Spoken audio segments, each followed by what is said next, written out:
నవ్వు 4 విధాలు చేయటం తెలుసుకుందాం.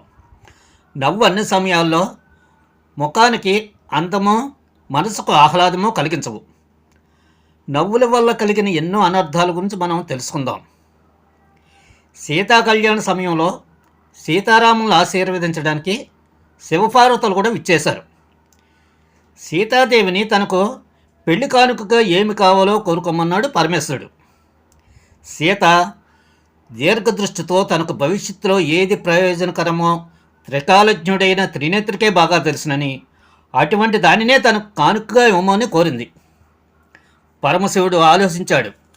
గతంలో త్రిపురాసురులను తన క్రోధపూరితమైన నవ్వుతోనే భస్మం చేశాడు.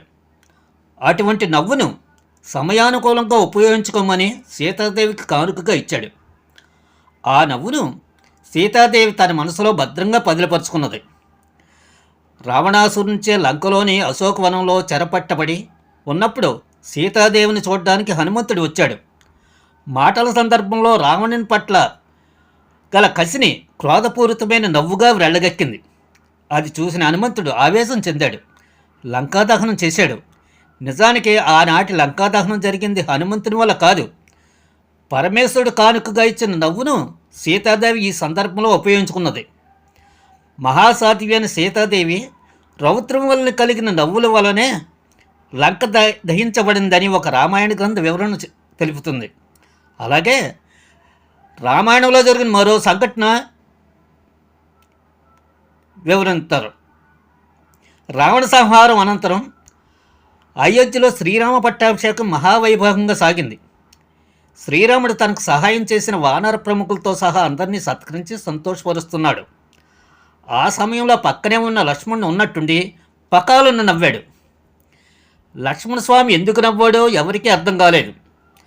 శ్రీరాముడు, సీత, భరతుడు, సుగ్రీవుడు, హనుమంతుడు అందరూ ఎవరికి వారే తమలోని ఏదో లోపాన్ని చూసే లక్ష్మణుడు నవ్వాడని అతనిపై ఆగ్రహించారు. వారిని శాంతింపజేయడానికి వారికి క్షమాపణలు చెప్తూ తన నవ్వుకు గల కారణం గురించి లక్ష్మణుడు ఇలా చెప్పాడు. సీతారాములతో 14 ఏళ్ల పాటు వనవాసంలో గడిపిన తాను ఏ ఒక్క రాత్రి పగలు కూడా ఒక్క క్షణమైనా నిద్రపోకుండా సీతారాముల కాపలాలో గడిపానని, ఆ సమయంలో ఒక్క రెప్పపాటు సమయంలో కూడా నిద్రాదేవి ఆహ్వానించలేదు. కానీ ఈ సంతోష సమయంలో ఇంతమంది ప్రముఖుల సమక్షంలో ఉన్న నన్ను నిద్రాదేవి ఆహ్వానించినదని, తన ఈ దురవస్థకు ఆపుకోలేని నవ్వు వచ్చిందని లక్ష్మణుడు సంజాసి చెప్పుకున్నాక కానీ ఆ సభలోని వారి అనుమానం, కోపం తగ్గలేదు. అందరికీ తెలిసిన మరో నవ్వు పాంచాలి నవ్వు.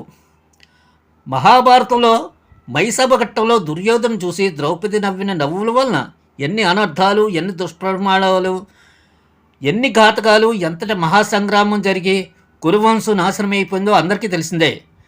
అందువలన 10 మందిలో ఉన్నప్పుడు అకారణంగా నవ్వి నవ్వుల పాలు కాకూడదు.